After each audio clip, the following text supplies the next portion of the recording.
Ladies and gentlemen, welcome back to the International Reparation Debate Competition 2025. You are watching the second match in the quarterfinals of this competition. Yes, that's right. We are now at the quarterfinals. And in fact, we already have the first team who will be participating in the semifinals of this competition. Now, ladies and gentlemen, to see if they will be joining Clarendon College are two teams vying for that second spot. Holy Childhood High School from Jamaica and Queen's College from Guyana. I am Reverend Thomas Matthews, and it is my absolute privilege to be your chair judge for this round.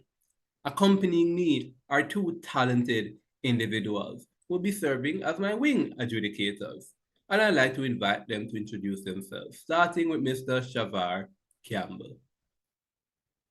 Good day, everyone. My name is Shavar Campbell, and I'll be one of your wing adjudicators for the day. I'm sure myself and the rest of the panel are looking forward to an exciting match. Thank you so much, Shavar, and of course, the lovely Natalia Burton. Hello, everyone. I'm Natalia Burton, and I'm looking forward to a very engaging and exciting match. Thank you, Natalia. As am I.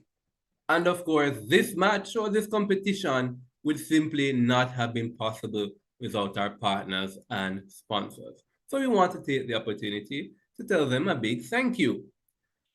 Our sponsors and partners are the International, my bad, that's a competition, the University of the West Indies, CARICOM, the CARICOM Reparations Commission, the Center for Reparations Research, the Jamaican Association for Debating and Empowerment, the Repair Campaign, the PJ Patterson Institute for Africa Caribbean Public Advocacy, and the University of Hull. Without these, our partners and sponsors, we would not have been able to be here. And that would have made me sad because so far in this competition, I've been able to witness a host of wonderful, wonderful debates spreading from all across the Caribbean, all across the world. And I'm very grateful for this competition, our partners and our sponsors for making it come to life, as I'm sure you are as well, debaters. Speaking of debaters, the two teams today, let us hear from them. We want to invite the Holy Childhood High School to introduce themselves.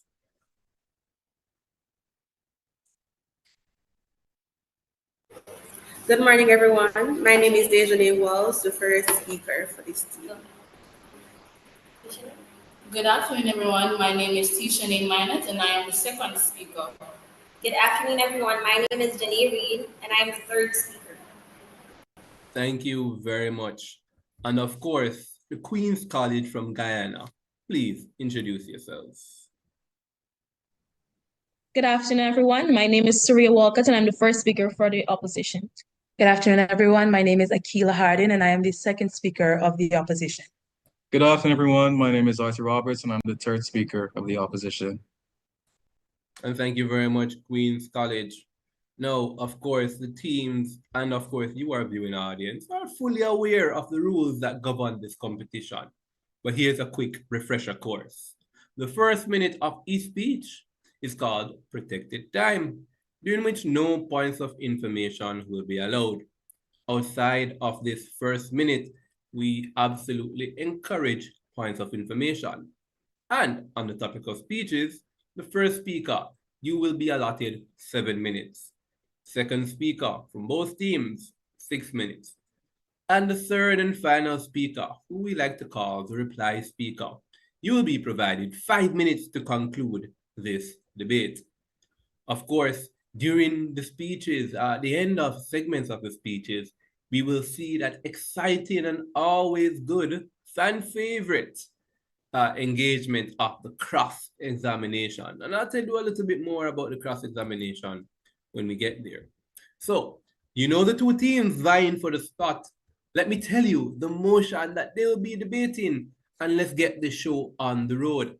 The motion before us reads, This House would nationalize companies with historical ties to slavery. Once more, this House would nationalize companies with historical ties to slavery. With no further delays, we invite the first speaker from Team Holy Childhood High School, Dejane Walsh.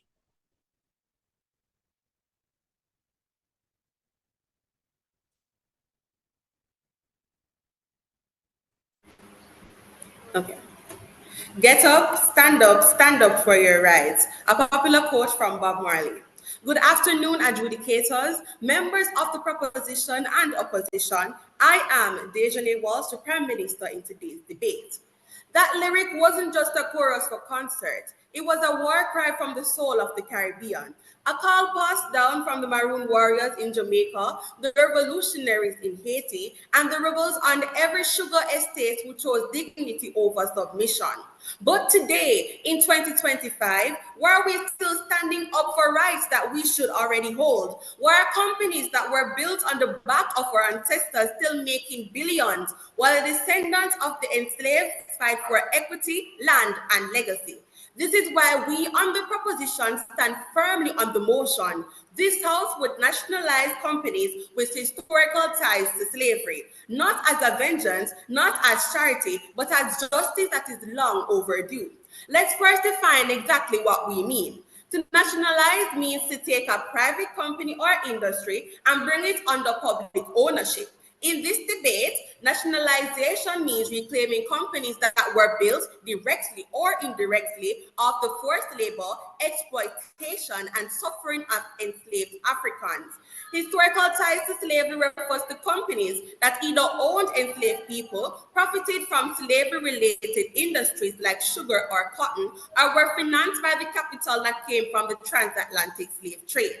These are not ghost stories from the past. These are living corporations, banks, brands, and billion-dollar firms that still exist today. Let's name names. Tate and Lyle, a household name in sugar, profited enormously from Caribbean slave labor.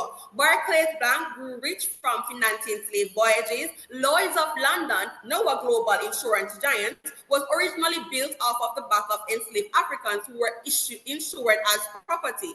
These companies still operate, earn, and expand today, while our people still wait for justice and equity.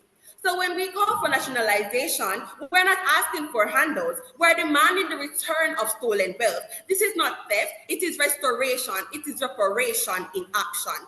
And I solidify this argument by saying, ownership without justice is exploitation, and justice without power is empty. Nationalization gives us both. Now let us look at it from a historical standpoint. Not just what happened, but what was done about it. After the 1959 revolution in Cuba, Fidel Castro led the nationalization of sugar plantations, many of which were formerly operated by US and European companies tied to slavery. What happened next? Cuba invested those reclaimed profits into its people. Free education, world-class healthcare. One of the highest literacy rates in the region till this day, specifically 99.8%. This was not magic, it was redistribution and it worked. Now compare that to Haiti, which gained independence in 1804 after defeating French enslavers. But instead of being allowed to prosper, Haiti was forced to pay compensation for lost slave property. This debt, unjust and crushing, strangled Haiti's economy for over a century, while foreign companies fed on Haitian labor and land. The people remained in poverty. Haiti never got a chance to nationalize or rebuild, and the effects that had on them still echoes in their economy today. We in the Caribbean have already proven that reclaiming control works. Take Jamaica, for instance. In the 1970s, under Michael Manley, the Jamaican government partially nationalized the bauxite industry and an industry deeply tied to colonial extraction and inequality.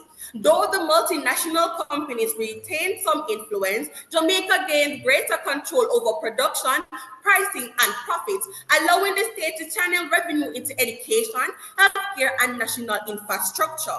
Even partial nationalization shifted power closer to the people and away from foreign interests. So imagine if nationalization was done completely.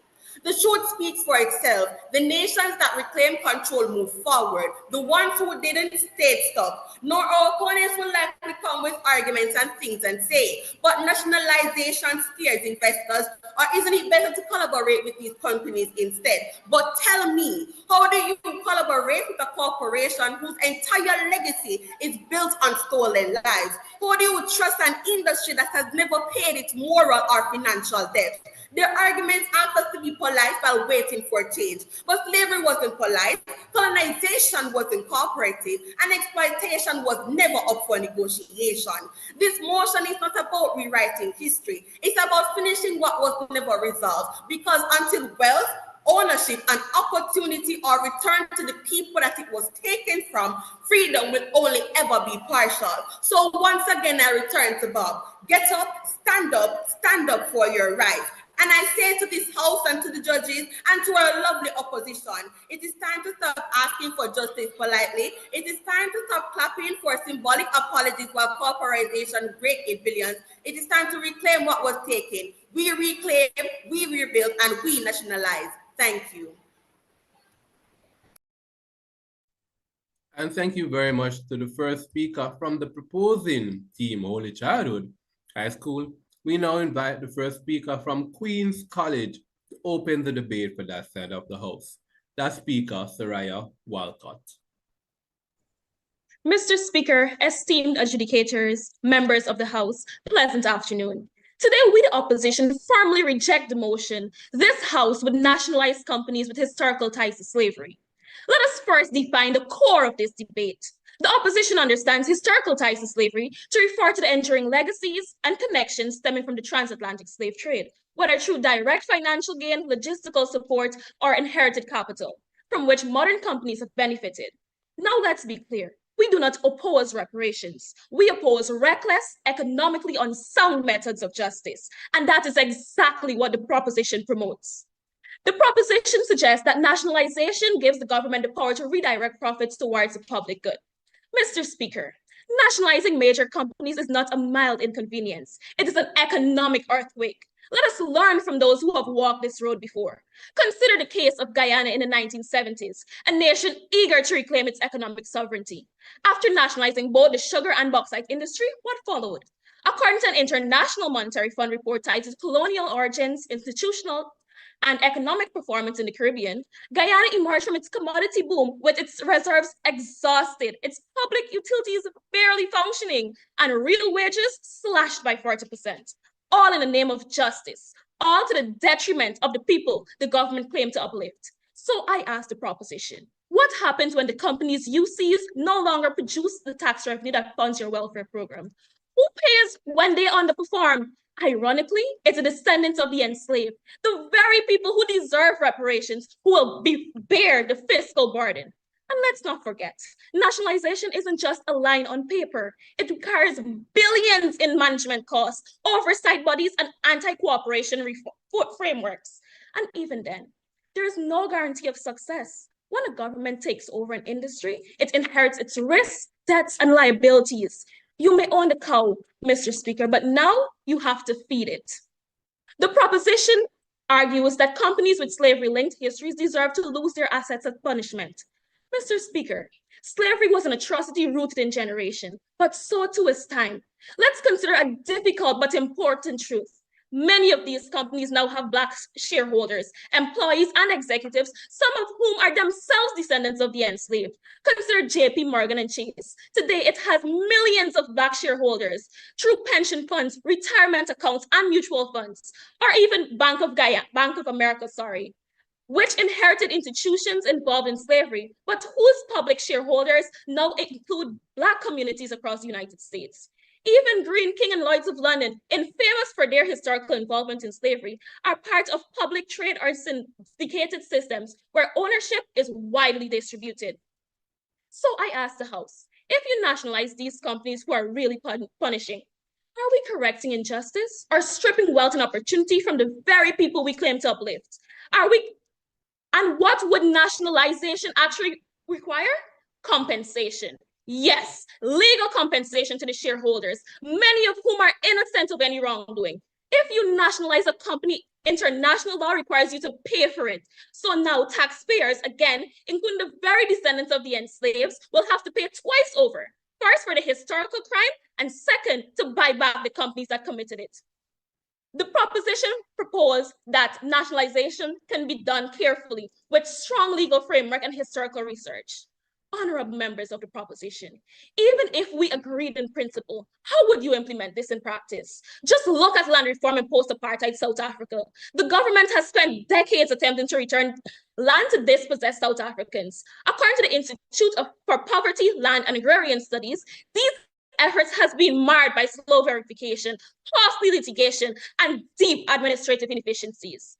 If identifying the rightful heir to a plot of farmland is this difficult, imagine trying to nationalize a multinational cooperation with shareholders spanning 5 continents. Where do you draw the line? What percentage of slavery tainted profit makes a company guilty? Are you going to nationalize Lloyd's of London but spare Apple for its ties in the exploitation in the Congo? The proposition offers no clarity, only chaos. And this opens a Pandora's box. The international courts would be flooded with arbitration claims, and foreign governments could retaliate through economic sanctions or diplomatic withdrawal. The proposition claimed that nationalization is a sovereign right, an act of economic self-determination. History itself is littered with warnings. When Cuba nationalized U.S. companies in 1959, revolution, the result wasn't applause, it was embargo. As United States Department of State record, President Kennedy imposed a sweeping trade embargo in 1962 that still exists today, isolating Cuba from key global markets and crippling its economy. That nationalization, though ideologically motivated, led to decades of diplomatic frost and economic hardship. Let's be realistic here. Many of these companies linked are headquartered in the global north. Is the proposition prepared to face the trade backlash, the investment withdrawal, and the sanctions? How exactly does this promote justice? Or is it merely moral posturing at the expense of economic suicide? No, Mr. Speaker, let's acknowledge progress because the proposition won't. Lloyd's of London publicly apologized in 2022 for its role in ensuring slave ships. Green King, a British brewery founded by a plantation owner, issued a statement confronting its history and pledged financial support to Black-led charities. These efforts are not comprehensive, but they are voluntary, targeted, and constructive. As Lloyd stated in their official apology, and I quote, "There are some aspects of our history that we are not proud of. In particular, we are sorry for the role played by the Lloyd's market in the 18th and 19th century slave trade," end of quote. Nationalization, on the other hand, is forced and destructive. It would inevitably halt progress. Even better, these private-led efforts can be paired with government incentives, encouraging further contributions through tax breaks, matching grants, or even community partnerships. That's sustainable, that's effective, and that's smart policy. Let's take a final lesson from Venezuela. In early 2000s, Hugo Chavez nationalized major oil companies, including ExxonMobil and Chevron. But this control came at a cost. According to Harvard economist Ricardo Hausman, nationalization led to the decline of productivity, reduced innovation, and deteriorating infrastructure. When the private sector left, so did the skills, the investment, and the technology. Is this the future we want for formerly colonized nations? One where symbolic justice kneecaps economic self-determination? The proposition plan is economically reckless, practically unworkable, and morally inconsistent. It does not restore dignity. It merely redistributes it. So we ask, if your house caught fire, would you dose it with gasoline in the name of justice? With that, the opposition proudly opposed the motion. Thank you. And thank you very much to the first speakers from Holy Childhood and Queen's College. At this point in time, we're going to enter into that period of cross-examination. This will see the opposing team posing 3 questions to the proposing teams. Each question can last no more than 10 seconds. Only one individual from the team asking the questions is allowed to do so at any given point in time. Each answer to the questions will last 30 seconds, and the entire team answering the question can chip in to provide a robust and comprehensive answer. Ladies and gentlemen, let us get this cross-examination underway by inviting the first question from the opposition to Team Early Childhood.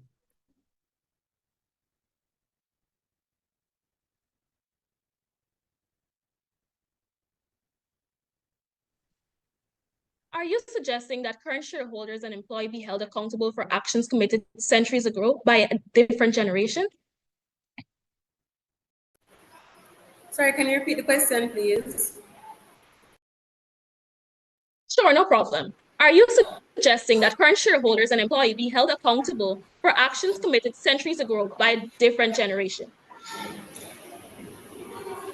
I still didn't hear what you said.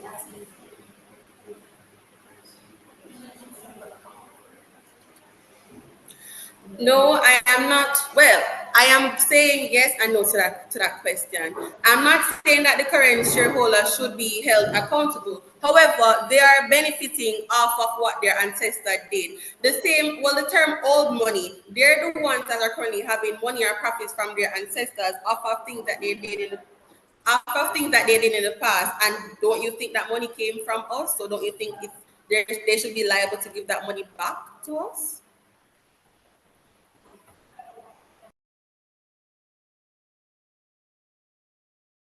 Okay. Were the owners or co-owners of the bauxite mining companies Were the owners or the co-owners of the bauxite mining companies before nationalization had tied to slavery?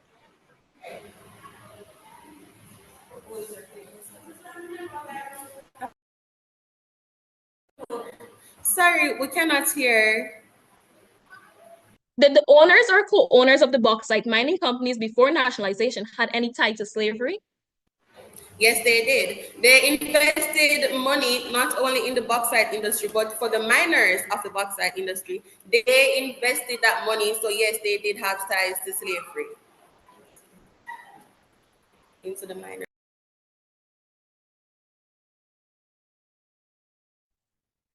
How do you ensure nationalization won't hurt innocent employees or communities relying on these companies? We ensure that by implementing policies, not only for the government, but for the persons who are currently working there. You can't just look at a small picture when it comes to nationalization. For when this company has been given control to the public, the persons who previously worked at that company can now have the opportunity to go to jobs that can even be created from the money that was nationalized from that company in that public sector. So just a small set of persons will have a minor disadvantage. However, there is a bigger advantage that they can indeed take advantage of. All right, and thank you very much, Queen's College, for your 3 questions. At this point in time, we invite the Holy Childhood High School to pose their questions to Queen's College. Okay, our first question. Are you saying that we should not take the risk just because of some minor examples of failure, as you listed Guyana? And don't you believe that you're being ignorant by ignoring the other countries that have tried nationalization and have succeeded?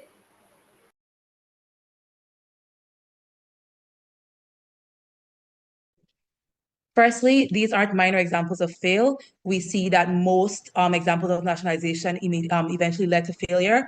However, we do believe that yes, reparations should be met. However, nationalization is a great risk without proper reward. Next question. Are you saying that a mere apology from Lloyds and London is enough to quash the stress and oppression that contributed to the oppression of our ancestors? Is that not viewed as being unfilial to your ancestors? We are not saying that a mere apology is enough for the process of reparation. However, the process of nationalization that you suggest would not even include acknowledgement or apology, which is an important component of the process of reparation.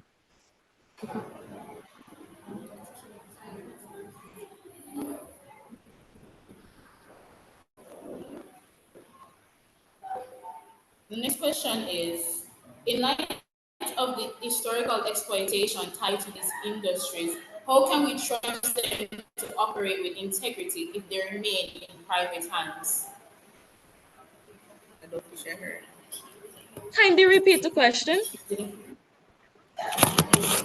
In light of the historical exploitation tied to these industries, how can we trust them to operate with integrity if they remain in private hands?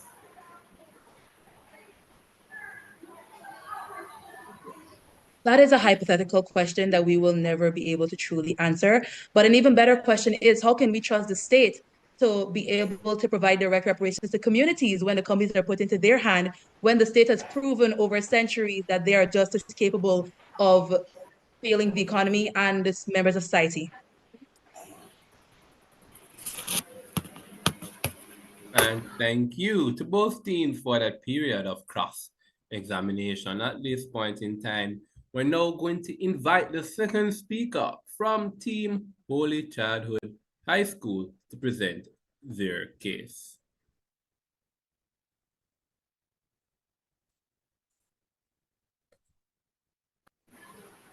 Adjudicators, members of the proposition and opposition, a pleasant afternoon. My name is Tishani Minot.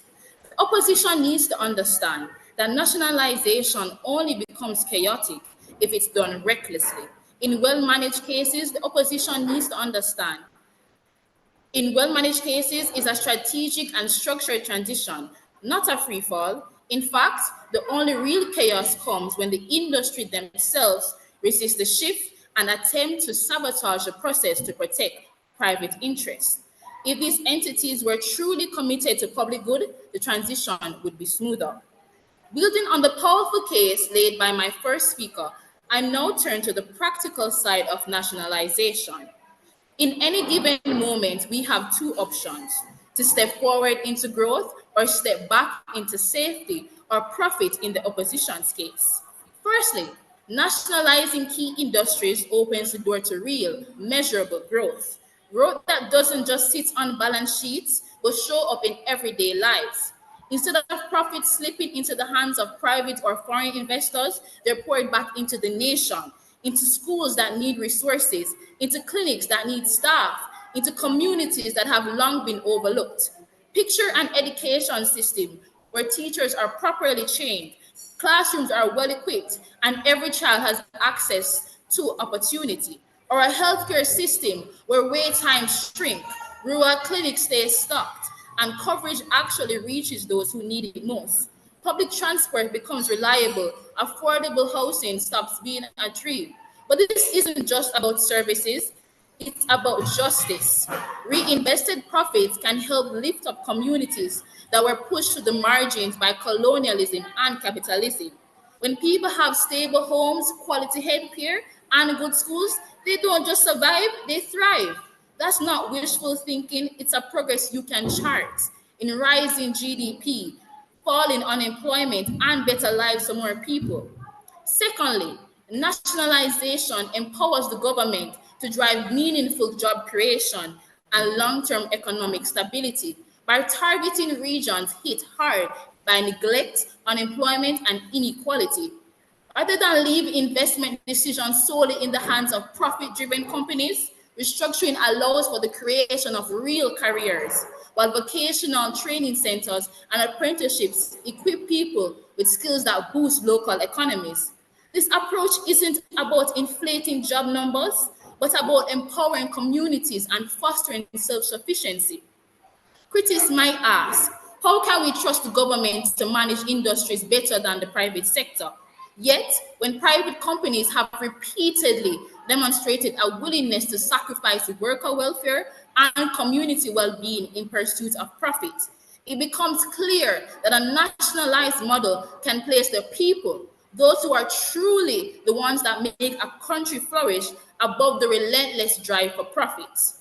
Conversely, when unethical companies are allowed to thrive without sufficient checks, they send a dangerous message that profit can come at the expense of people and the environment. Nationalizing these companies offers a powerful countermeasure to this trend. By taking control, the government can enforce strict ethical standards and demand complete transparency. This action not only holds these companies accountable for their practices, but also serves as a clear warning to the entire market.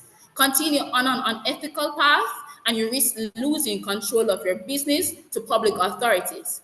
Such a move encourages all businesses to adopt more responsible behaviors in order to avoid similar consequences.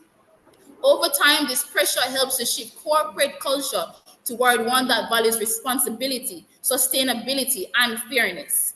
In a market where ethical practices are the norm, companies must prioritize not just short-term profits, but also the long-term well-being of society and the environment, ultimately contributing to a more equitable and just economic system. To move forward, we must first make things right. Nationalizing industries rooted in the legacy of slavery isn't just the right thing to do, it's a smart thing to do. It's a powerful step towards justice, toward reclaiming what was built on the backs of the oppressed and using it to uplift those who were left behind. This isn't about revenge, it's about restoration. By reclaiming control, we redirect wealth into schools, hospitals, housing, and transport. We create jobs where hope has long been missing. We demand accountability from industries that have operated unchecked for far too long. Why should the descendants of the oppressed continue to watch profits born from injustice build fortune that they'll never touch?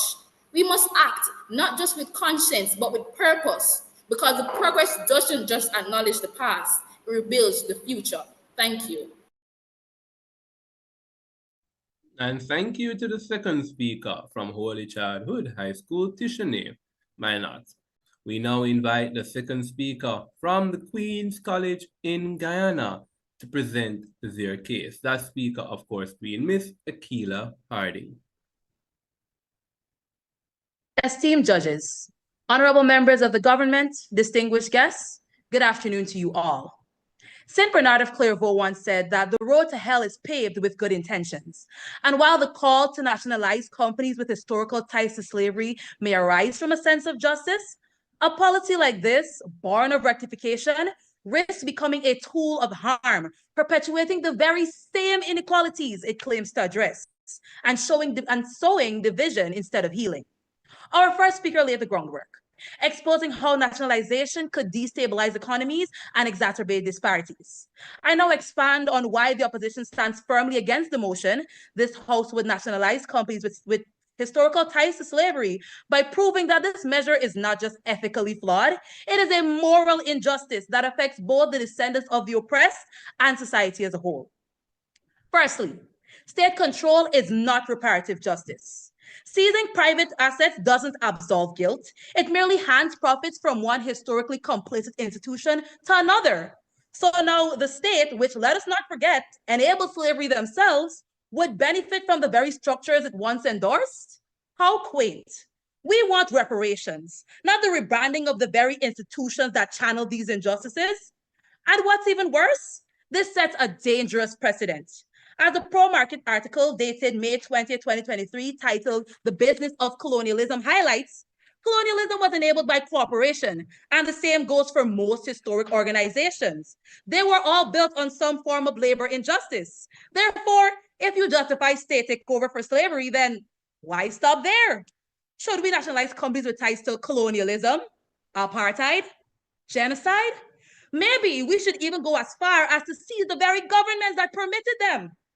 Suddenly, you're not just nationalizing companies, you're mirroring history through forced redistribution, upholding the premise of the very system you wish to dismantle. But Mr. Speaker, Albert Einstein taught us that you cannot fix a problem with the very same mindset that created it. If we start nationalizing these companies, where do we draw the line? At what point is it unreasonable to punish entities for actions committed generations ago by people who are long gone? Secondly, symbolism without substance. The government may stand for this motion because it's flashy and it looks good in the eye of the public. But Mr. Speaker, this incentive does not, I repeat, does not address existing structural racism and racial inequality. A horse will remain a horse even if we strap a twig to its forehead and call it a unicorn.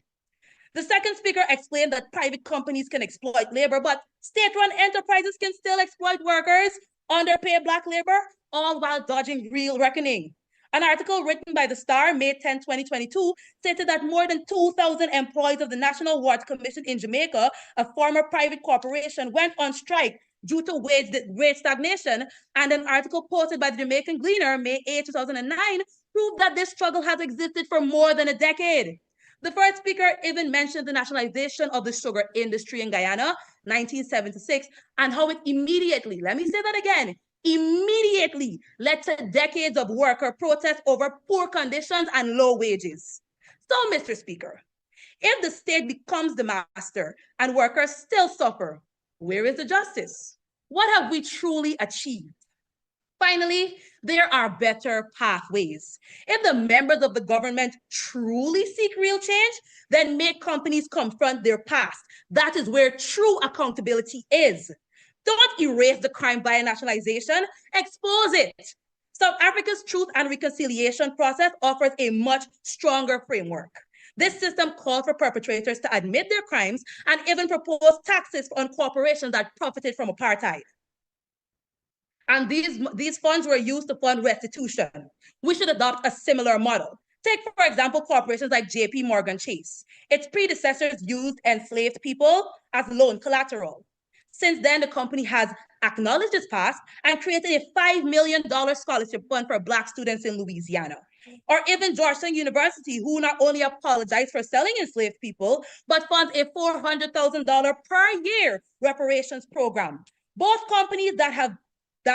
are both companies that have prioritized ethical practices as put by the second speaker. This is not nationalization, it is targeted restitution, and it has proven effective. We can learn from the past without undoing the progress that has already been done or stepping back into safety, as the proposition so greatly put it. The Curriculum 10-point plan even emphasizes that acknowledgement is the foundation of healing. So let's force companies to open archives, sponsor education, build memorials, and confront history in public, because shame lasts longer than seizure. Let them live with the legacy and pay for it. In conclusion, Mr. Speaker, nationalization, though cloaked in justice, is a political performance. It reroutes profits and power to the state without dismantling the systems of exploitation or ensuring that the descendants of the oppressed are empowered.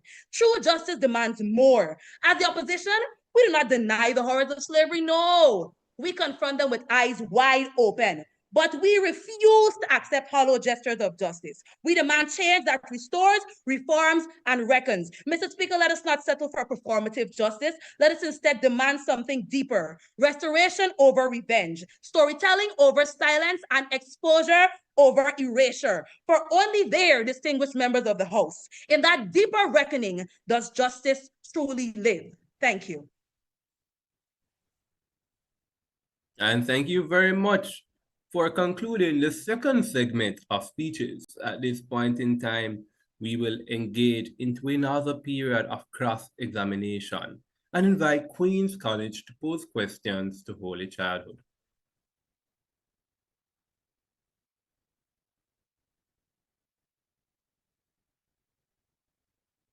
Who will hold the government responsible if they are to violate their own laws after nationalization?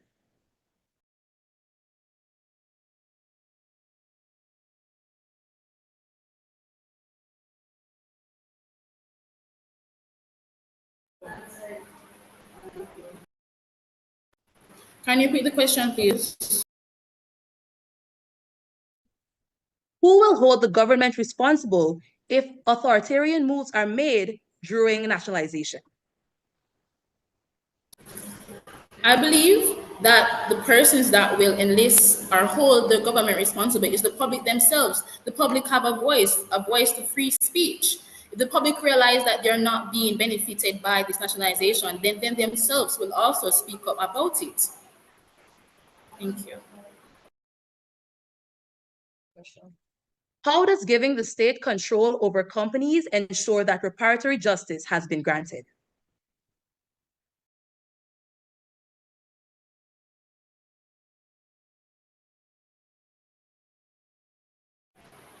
It ensures that reparative justice is being given back to the public because it will be shown in education, healthcare systems. There are many individuals within the society that are descendants of the ancestors who went through slavery, and this nationalization will help with providing education, healthcare systems, and jobs for them. So it is very obvious that they will be benefiting from the nationalization of these private industries that helped with slavery.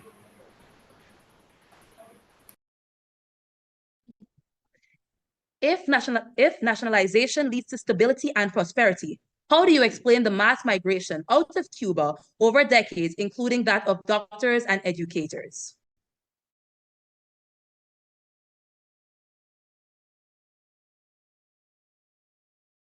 Can you repeat again? If nationalization leads to stability and prosperity, how do you explain the mass migration out of Cuba over decades, including that of doctors and educators?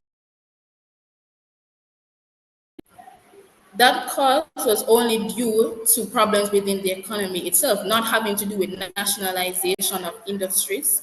It was only due to other situations that were happening within the country at the time, not due to the nationalization of private industries. The nationalization only helps the benefit, the healthcare system, education, not those type of issues. Thank you very much for that first half of the cross-examination section. At this point in time, we invite Team Holy Childhood High School to pose questions to the Queen's College. You keep saying that where do we draw the line? Why should we protect a system with no line at all, where profit can override justice, history, and basic human dignity?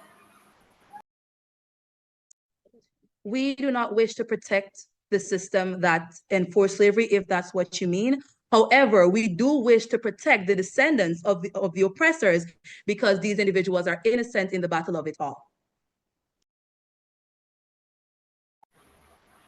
Next question. You mentioned reparation and apologies. You speak of money, but how does that help the young children in a rural community? You specified universities as an example. However, what about people that are not within those sorts of environments? How do they benefit from keeping the money in private industries?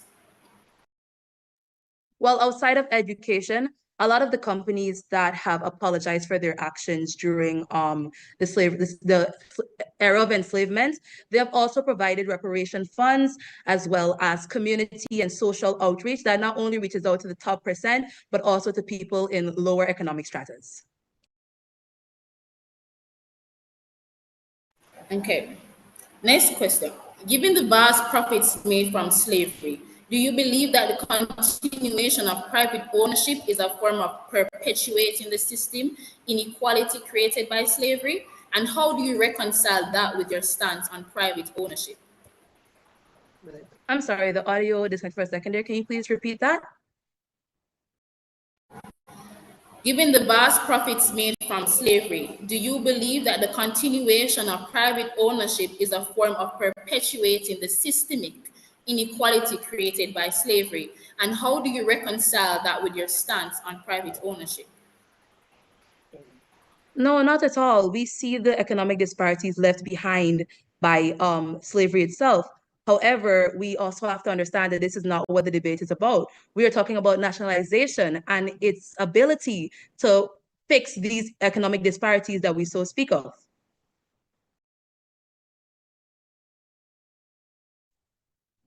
And thank you very much for the second period of cross-examination. At this point in time, the debate will pause for 1 minute to allow the finishing touches to be placed on those reply speeches, after which we will invite the opposition reply speaker, followed by the proposition reply speaker. That 1 minute of prep time starts now.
Ladies and gentlemen, to conclude the debate for Team Opposition, we invite Arthur Roberts.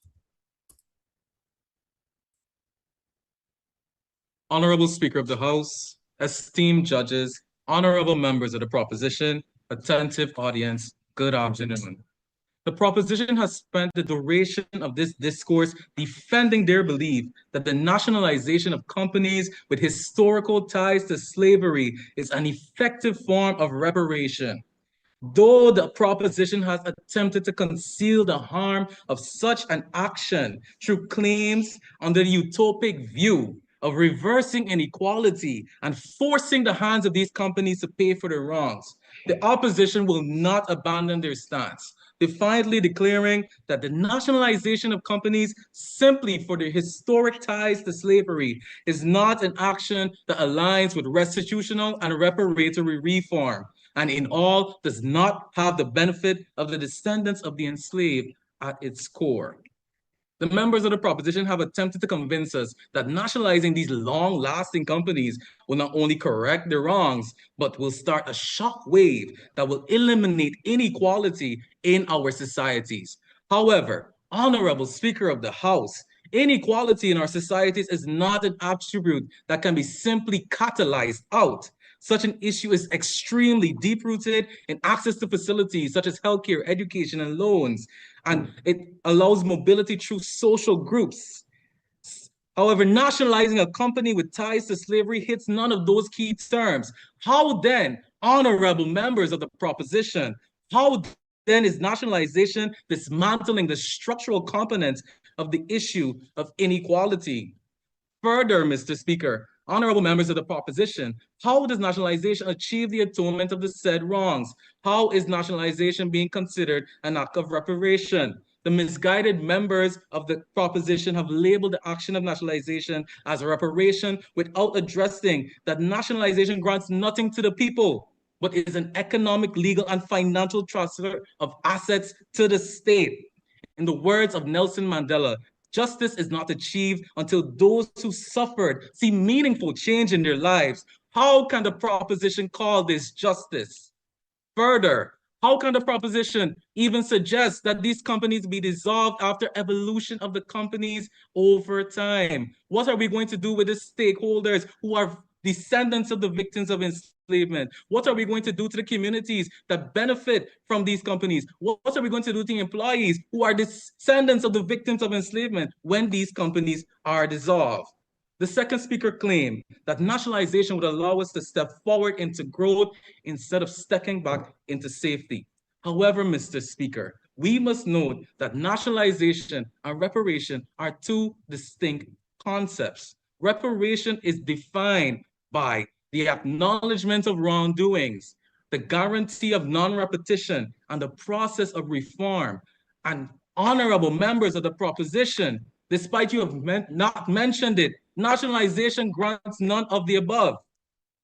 It has no connection to acknowledgement and has no guarantee of a process towards the improvement of systems that have historically stratified our people. It is simply the result of economic policy, a transfer of assets, which honorable members of the proposition have neglected to mention. Further, the proposition expects us to be swayed by promises of profit and restitution afterwards. However, honorable speaker, esteemed judges, attentive audience, it seems that the erudite members of the proposition have conveniently left out the mammoth cost of compensation for nationalization. Yes, the profits that we have been promised come at an extraneous cost, as just compensation must be provided to every stakeholder in the company. This, combined with a lack of guaranteed stability, accompanied by the possible international issues that would arise from such an action, paints only a picture of crude mismanagement, speculation, idea that is ludicrous in all realms. Audience, esteemed speaker, honorable members of the proposition, this vengeful attack of an entity renewed by the era it persists in is not our claim to reparations. As I stand on the foundation already laid for me, we must make it clear that nationalization of companies with historical ties to slavery is not is not equivalent to restitutional or reparatory reforms. Honorable Speaker, the claims the proposition has made have not only refuted the principles of reparation, but have also disregarded the potential harm that this action would cause for our people. There is no greater tyranny than that which is perpetrated under the shield of law and in the name of justice, which was said by Montesquieu. Yet, a system of tyranny is what the proposition suggests. We will continue to defy the move, declaring that nationalizing companies related to slavery does nothing to correct the wrongs, amend the institutions, and uplift the victims of this long-standing system. Thank you. And thank you very much for concluding the debate for Team Queen's College, and to do the same for Team Holy Childhood High School. And to put a wrap on this debate, we invite the third speaker from Proposition, Janae Reid.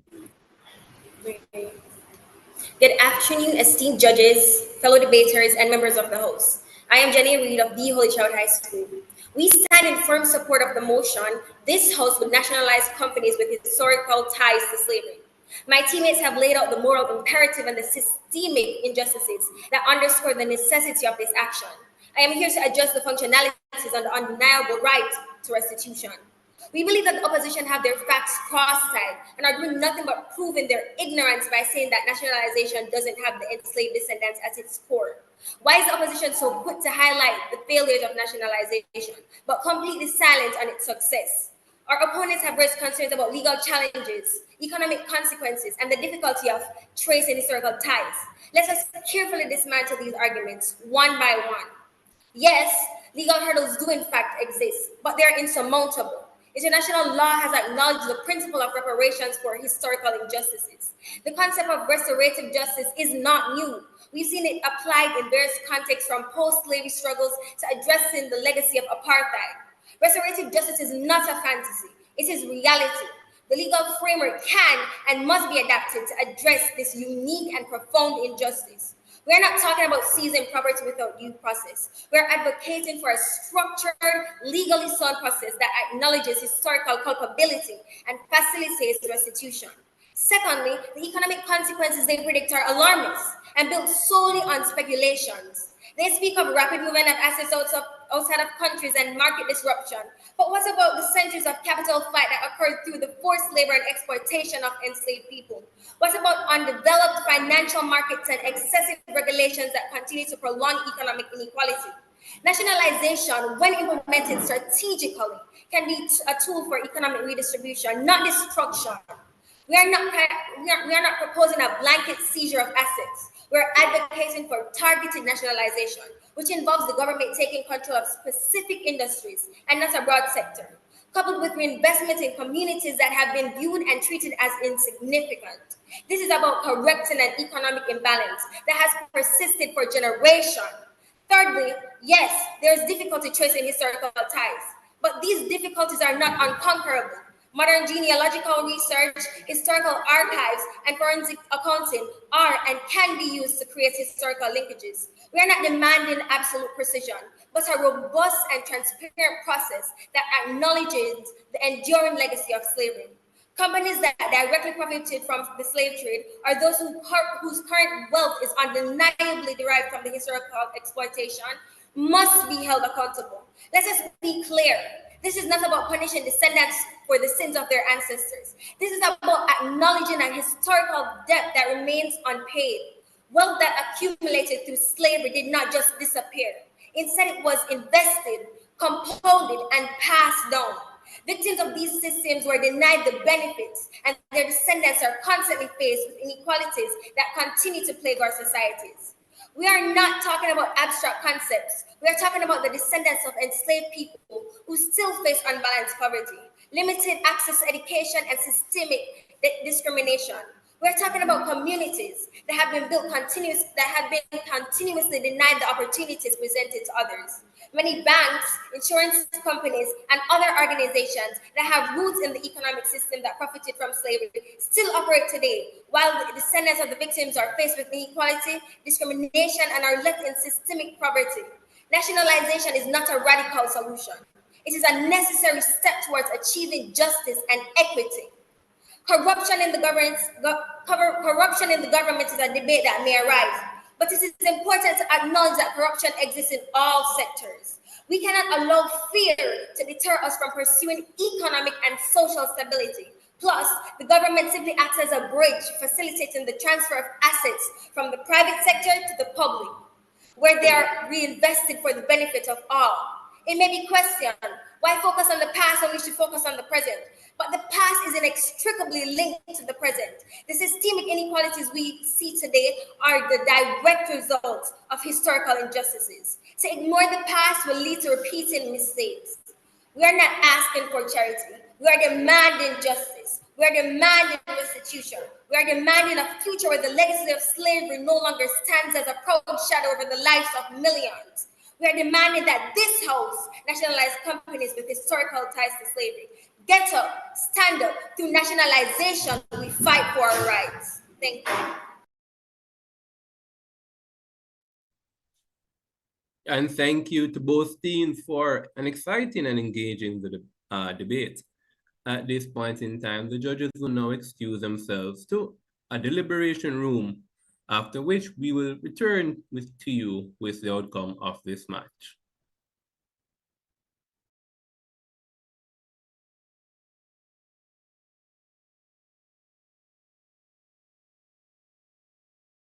My name is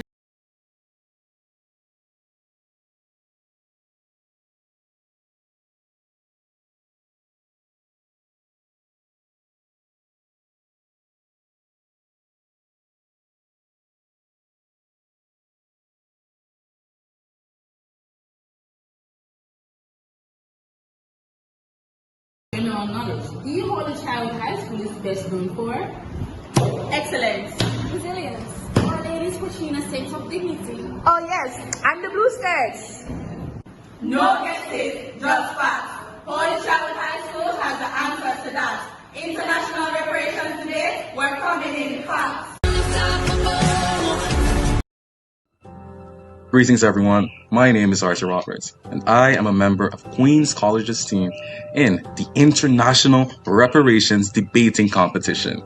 Queen's College is a secondary school in Guyana. Guyana, as one of the founding members of CARICOM, is most prominently signified for its cultural diversity, given our 6 ethnic groups, its recent economic triumphs, given the discovery of oil in 2015, and the cultural and regional debate on chicken curry.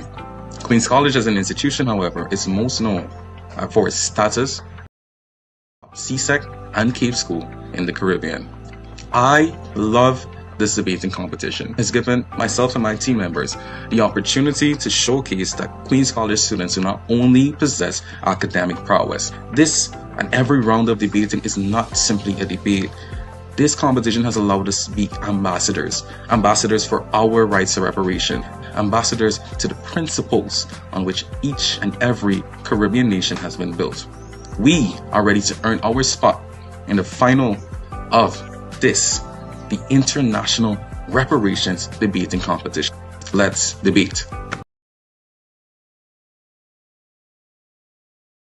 International Reparation Debate Competition. This International Reparation Debate Competition that we launched today for secondary schools is one of our most important projects. How do we engage youth on matters of reparatory justice? The change needed in the education system can only be advanced when the youth are engaged and their voices are heard. Why is reparation so important in and for the Caribbean? Because time comes for justice for our ancestors. Time comes for the Caribbean to insist on the right to development, to be compensated for the violence against our ancestors. So outreach to the young people who have joined this movement is critical. And this initiative is phenomenal. And you know why? Because it's engaging with young people. And it's young people that I believe, are going to be the future of the reparatory justice movement.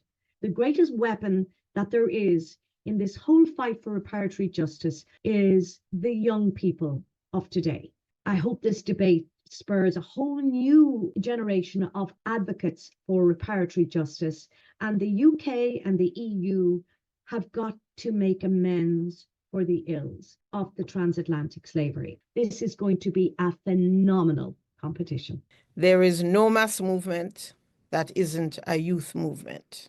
And we certainly want reparations to be a mass movement. So it's really exciting, though, to have a regional stroke international debating competition. And I'm looking forward to your participation as you construct your arguments for and against, remembering that the 10-point plan for reparatory justice is our guiding framework for the areas in which we are demanding compensation, because we certainly want to impact the public opinion and awareness in Europe. So it's fantastic to have the United Kingdom participating as well. So why is it important for youth to be involved in the reparation movement? Being involved in the reparations movement is critical to youth if one is to know their history so that they can understand why their societies are functioning as they are today. The future of the countries we live in are dependent on the current situation that exists today in our countries. And these current conditions were created by the past, including indigenous genocide, African enslavement, indentureship, and colonization. Being involved in reparations is about seeking justice, seeking a way to reduce inequalities in our own countries and then in the broader world. It's about seeking a more peaceful and balanced world, where global problems are solved in partnerships, not in isolation. I believe the sponsors are hoping this competition will allow our youth to gain knowledge about the past so that as young people, you'll be able to make better decisions in the future and make our countries better places. We know that we need to understand stories about people that look like us. So the fact that so many of you young people have registered was so encouraged by your enthusiasm and your passion for wanting to enter this debate. It is so important. It's just at the core of who we are, that we need to understand where we come from, understand our true history, and having a debate competition on this particular topic is such an important milestone. To have a real conversation about repair, and the fact that our young people were so articulate with their presentations, and to ensure that we keep educating our young people, because you are the future of us and are the Caribbean's a sustainable future. So congratulations, everybody. We are looking forward to the debate. Encourage everyone to join the debate. Thank you so much, all.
Where is the justice for the 5 million enslaved Africans trafficked to the Caribbean? Think about it. Chattel slavery didn't just end. It left deep, painful scars across each Caribbean country. The deliberate underdevelopment, the brutal trauma and violence we inherited.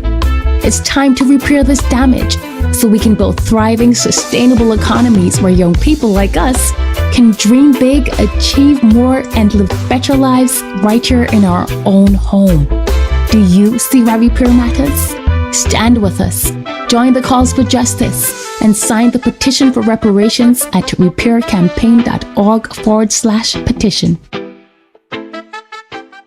It's very important that this is understood, because we can't talk about legacies before talking about what left those legacies on our landscape. enslaved Africans were subjected to the worst atrocities imaginable: kidnapping, storage in filthy barracoons, the Middle Passage, forced drowning as in the case of the slaver Zong, branding with hot iron, including by the church, with SPG being seared into the flesh of those they owned, unrelenting field and factory labor, legal codes that rendered them non-human, and harsh punishments when they resisted enslavement, deportation, dismemberment, hanging, imprisonment, severe flogging, including of women and the children. According to Lucille Mathurin Mayer, and I quote, "Neither age nor pregnancy exempted women from corporal punishment. Rather, they were laid down in the filthiest place the driver could find for floggings. Child labor was rampant, and women and girls faced sexual violence." Orlando Patterson wrote in his Sociology of Slavery the following: "The sexual exploitation of female slaves by white men was the most disgraceful aspect of Jamaican slave society." Unfortunately, the church was complicit in this crime against humanity. Initially, Christian planters did not think that the African was of theological significance. According to Elsa Gavaya, and I quote, "Early English slave law almost totally neglected the enslaved as a subject for religious instruction, as a member of a family, or as a member of society possessing some rights, as the same rights as everyone else." Did you grow up on Anansi stories? Yep, most of us have. But did you know that Anansi played a major role in our ancestors' survival? So let's talk about it. He's more than just a trickster spider. He was a means of inspiration for resistance. Anansi's cleverness in outsmarting his rivals mirrored tactics enslaved people used in their daily lives. By pretending to be foolish or inept, a technique known as play fool for catch wise, enslaved people lower their enslavers' expectations and reduce suspicion. These methods, inspired by Anansi, are known as Anansi tactics, or in Chui from Ghana, Anansi Sem. Anansi outwitted powerful animals and even white enslavers using cunning and wit. During the plantation era, Anansi tales were shared in enslaved quarters and sometimes in front of European enslavers. These stories, recorded in journals, reveal how enslaved people used public performances to mask hidden defiance. Plantation whites often missed the rebellious messages in these tales. Caribbean Anansi stories depict him evading punishment, tricking enslavers, and a whole plethora of adventures which highlight the resistance and survival through Anansi tactics. 400 years ago, my people were dragged from their homes, tribes, families, placed on floating wood, and shipped across the Atlantic to what will be later described as the most inhumane act of all time. Cold, dark, uncomfortable, cannot describe the trip in ships where whips did not fail to miss.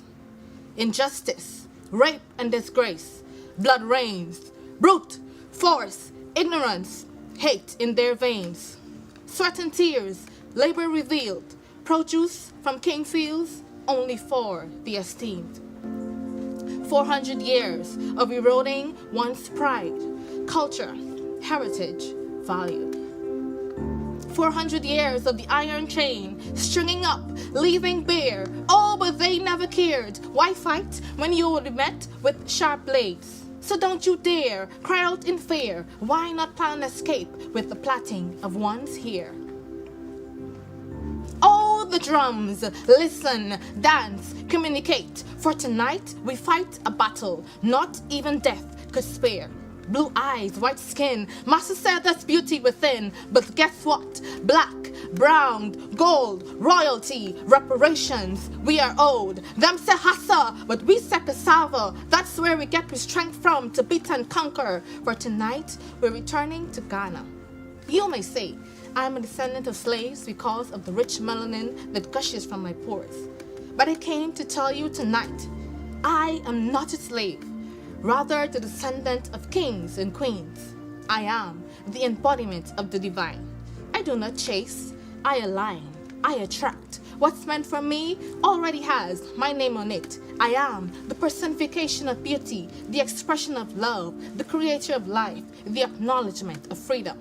So go ahead, call me what you want, because when I die, bury me in the oceans where my ancestors jumped from the ships, because they knew death was better than bondage. And here's what does need reparative justice. It is the seasoning period when we landed on the soil and they took away our names and our gods and our culture, and no slave system that we understand thus far has ever had that deculturalization process embedded in the process of our enslavement. So our enslavement was not just physical, it was not just culture, it was spiritual, because you took me away from everything. Who then must I look up to? Who then must I emulate? Who then must I kill myself in order to elevate you?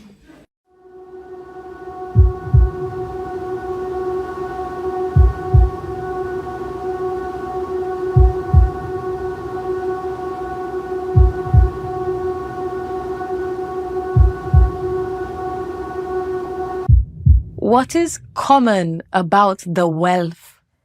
A flag raises high, but the strings still pull from London. We sing our anthems in borrowed tongues, march to the beat of siphons' drums, celebrating a freedom that still pays tribute. Independent? What is that when the governor's shadow still lingers? They tell us, we free. Tell that to the bones at Reparation. The 196 who fought and won only to drown in chains. Our Negmawan. Do the people of North Devon not hear the howls raging for their home? The tide spits their cries, their names foam in fury, salted by a sea that will not forget. They call us independent, yet a crown still sits above 14 nations, still bent at the knee, still ruled by a throne built from our gold. They took our labor, snatched our names, they welcomed our craft, then cast us adrift. Windrush mothers, fathers, exiled from the empire they built. What is common about the wealth? Our persistent potency that perseveres through acute artistry. We carve language into legacy, turn sorrow into song, drum resistance as rhythm, sink steel into symphony. We are the architects of new worlds, the poets, the painters, the prophets, who make home in remnants still, who forge futures from fractured pasts.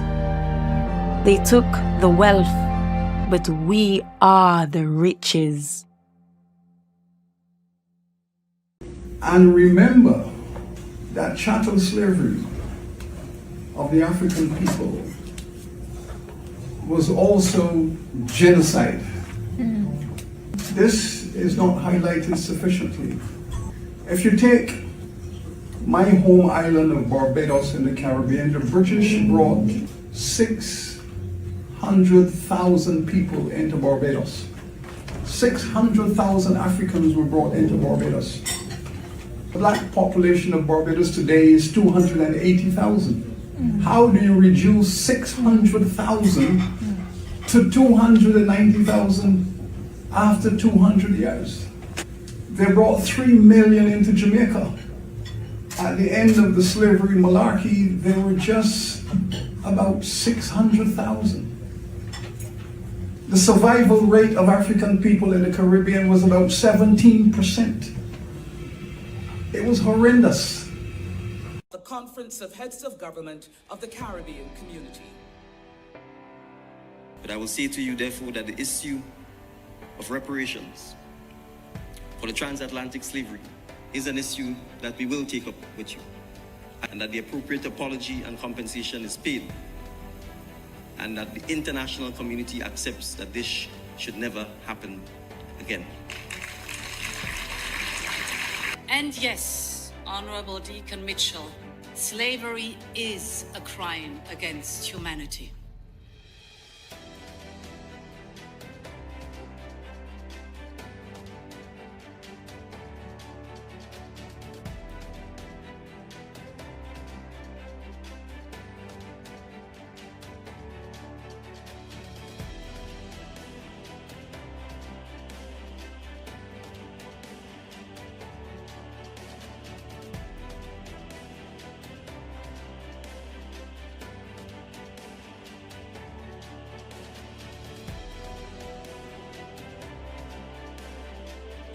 The concept of reparations would take the question of development repair, and it would be multi-generational.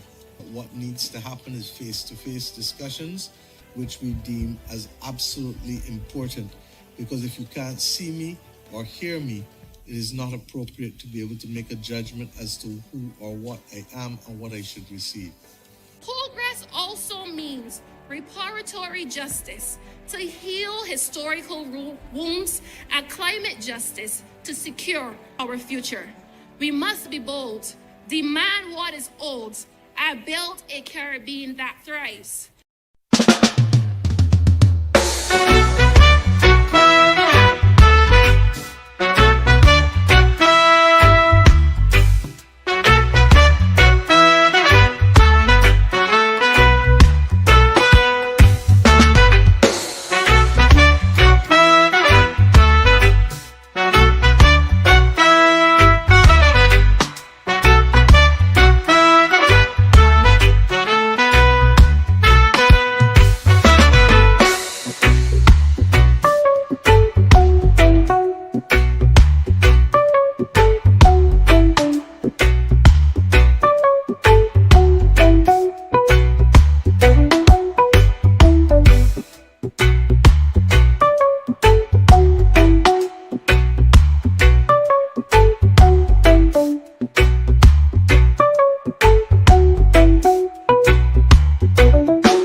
Reparation Research is thrilled to launch this international reparation debate competition. This international reparation debate competition that we launched today for secondary schools is one of our most important projects.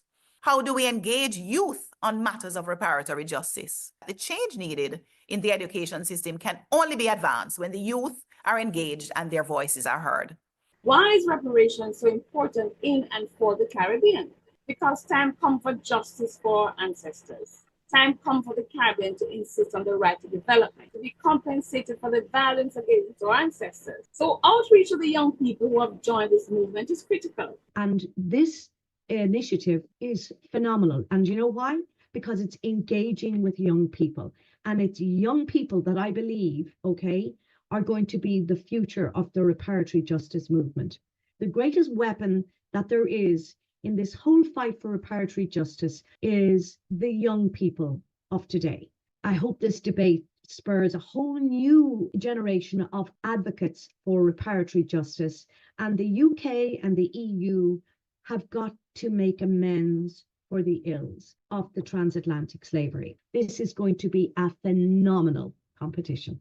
There is no mass movement that isn't a youth movement. And we certainly want reparations to be a mass movement. So it's really exciting, though, to have a regional / international debating competition.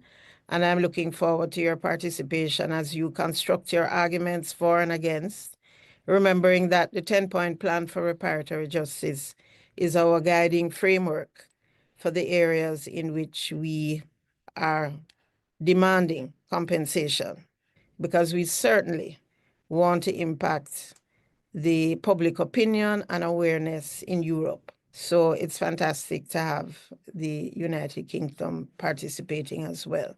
So why is it important for youth to be involved in the reparation movement? Being involved in the reparations movement is critical to youth if one is to know their history so that they can understand why their societies are functioning as they are today. The future of the countries we live in are dependent on the current situation that exists today in our countries.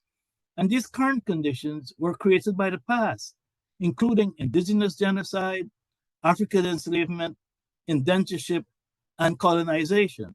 Being involved in reparations is about seeking justice, seeking a way to reduce inequalities in our own countries and then in the broader world. It's about seeking a more peaceful and balanced world where global problems are solved in partnerships, not in isolation. I believe the sponsors are hoping this competition. Ladies and gentlemen, welcome back to the second match of the quarterfinals of the inaugural International Reparation Debate Competition 2025. Just now, you saw two teams who are hopefully vying to secure the second spot in the semifinals of this competition. Those two teams, Holy Childhood High School and Queen's College, debated the motion this house would nationalize companies with historical ties to slavery. So the judges are back. We have our decision. And so let me tell you what the judges thought about this debate. The judges saw where the team Holy Childhood High School had a really interesting way of approaching this debate, an acceptable one, the questioning of the morality of it. It was heavily centered around morality and ethics. And we think that's good. We think that a moral and ethical debate carries real strength when it is argued effectively. And Queen and Holy Childhood did indeed argue it effectively. So Holy Childhood told us that, well, one, the question of morality exists, that we should absolutely nationalize these companies because there's a moral obligation to these companies have exploited human labor, African labor, were perpetrators of the transatlantic trafficking in humans, and use that system that very bad system as a catalyst to fund their own growth. It was the foundation of their growth, and they become particularly wealthy through the enslavement, through the exploitation of a series of people, and therefore it is a moral prerogative that we nationalize these companies to get back some sort of reparations from them. That is what we heard from Holy Childhood High School. We thought that was a reasonably articulated stance. Team Queen's College of Guyana conceded, listen, we believe in reparations. We don't believe that reparations are a bad thing. And we do believe that these companies should face some sort of reparations. We just think that this way of doing it is bad. And they told us why it is that they think that this way of doing it is bad. We heard a pragmatic idea from coming out of Team Queens, which in and of itself is no weaker than a moral idea. It's just a question of how much they're developed. They told us, well, it's bad business. It's a bad return on investment.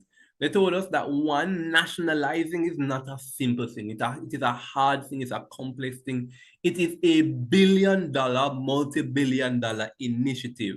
And therefore, if we're going to do this particular thing as a means of getting reparatory justice, it has to produce results, or else we're just doing it for doing its sake. It must be symbolic. And they told us that it doesn't. They tell us that this method of reparations does not work. One, they tell us that it's going to be very costly and very administratively expensive. And two, they told us that if we nationalize a company, it now falls in the hand of governments. And governments don't normally do well with these kinds of industries, and that's a bad thing, right? We heard furthermore from Team Holy Childhood High School that, well, when we get the profits from nationalizing these companies, we can take these profits and pour it back into the nation. And so we thought that was really good. They talked about education and healthcare systems. And this was in direct contradiction to Queen's College's supposition that these companies exist already. And they're kind of doing some sort of reparations. They're giving back a scholarship here or there. They're setting up an education fund here or there. The Holy Childhood said this is not enough. It is not enough What we need to do is nationalize these companies so that we can generate and garner the profits and pour it back into the country. We thought that was a good analysis, but herein lies the problem. We believe Queen's College that it is not fiscally wise. We believe Queen's College that the return on investment is not going to be good. They tell us that it's going to cost billions. They tell us that it's administrative. They tell us that we're going to have to pay out shareholders and the impact analysis. They never said the word, but that's the implication. And the shareholders are going to be having to be paid out. The individuals who are going to be affected are going to become, that's something that we have to consider as well. Oftentimes these individuals, Black individuals, African-American individuals, descendants of the same practices that these companies built up in the first place, they're going to be disproportionately affected, or they're going to be affected. And in so doing, we're simply not going to get the return on investment that we get from nationalizing. No, we believe Queens. We believe Queens in spite of what Holy Childhood would have said to us. Because Queens presented that argument, that idea, that analysis, we were now left to question, how much is there really to pour back into these systems of governance, such as education and healthcare, if it is that it is not a reasonable return on investment from nationalizing the company. When we bear that in mind with the fact that the companies might push back, you might not be happy about it. It might become a challenge. When we pair that as well with just the international community not being particularly fans of this particular process, we thought that there are significant barriers to doing this that will limit the return on investment, limit how much we can really take to pour back into the country. The other consideration that the judges took into, that the judges deliberated on, that played a real role in this, is a question of ethics. We heard from Tishane Minor from Team Holy Childhood that this is about ethics, that we need to stand up and do what we need to do. Because at the end of the day, when we do this, the other individuals will know that there are consequences for doing these bad things. And we particularly enjoyed that. So as you can see, the judges had a wonderful time in deliberation. We had a good time in deliberation. And after wading through the details of the match, we have concluded that the team that has won this match and will be moving on to the semifinals of this competition is the team Queen's College from Guyana.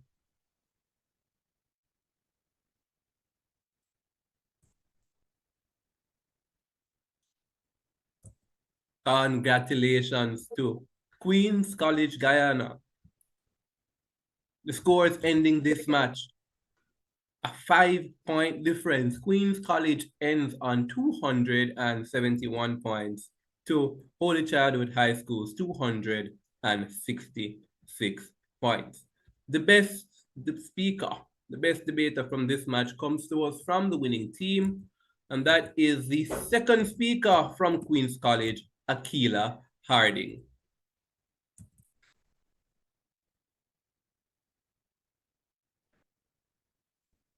Congratulations, Queen's College. Congratulations, Akila Harding. Valiant effort, Holy Childhood High School. Queen's College now moves on to the semifinals of this competition. Holy Childhood High School has the bragging rights of saying we were top 8 in the International Reparation Debate competition. Holy Childhood, you should be very proud of yourselves. And at this point in time, let us hear from the teams. Let us hear from you, Queen's College. Good afternoon again, everyone. Thank you to the organizers, to our judges today, and to our competitors. Thank you all. This has been a wonderful event and a wonderful round of the event. We wish our competitors and the organizers the best in upcoming rounds, and our competitors the best in everything that they go forward with. Thank you all. Thank you. Thank you, Queens. And of course, Holy Childhood High School. We want to thank you guys for involving us in this debate competition. I believe that it was very informative and it has helped us to look at different viewpoints on specific topics. And I want to say to Queen's College, I hope you guys actually win it. Congratulations. All right, a wonderful piece of Thank you very much. Indeed. Indeed. Ladies and gentlemen, that now concludes the second match in the quarterfinals of this competition. Join us tomorrow, 11 a.m., where we will see two more teams vying for one of only two slots remaining. Glenmuir High School from Jamaica, St. Joseph's Convent from Trinidad and Tobago. And they will be debating the motion. This house believes that CARICOM should prioritize regional economic integration over reparations. I am Ravon Thomas Matthews. It has been a pleasure being your chair judge and host. Until then, see you tomorrow. Take care.